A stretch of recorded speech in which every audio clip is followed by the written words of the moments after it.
Un o elfennau pwysicaf ymchwil yw'r gallu i gyfathrebu fe. Achos pam i wneud e, ond i bai bod chi moyn i bobl i wybod amdano fe.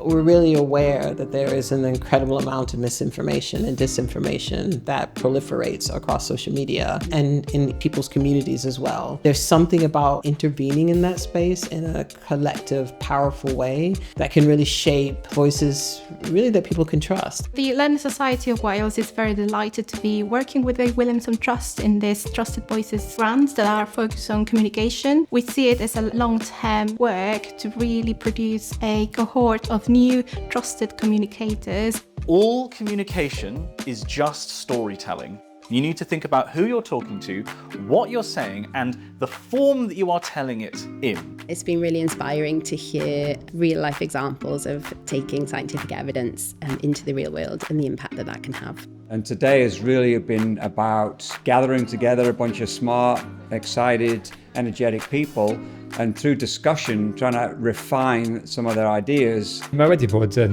grêt cael cwrdd â pobl eraill a syniadau mor wahanol. Mae lot o ffocws wedi bod heddi ar siwrd mae cyfathrebu, falle bod yna lot o syniadau da, ond siwrd mae cyfathrebu hwnna just i'r byd ehangach. We are very happy to see how participants have been really interested in stepping back, in thinking through, how communicating research can help communities, but also how they can involve communities in the process. So it's not just passively presenting research to people, it's actually deeply engaging with them and listening to them for the knowledge that they have. Mae gwybodaeth yn bwerus, mae'n caniantau i ni ffeindio'n lle yn y byd, a dyna pam dwi'n grediniol y dylai ymchwil fod allan yna yn glir i bobl i ymddiddori yno fe.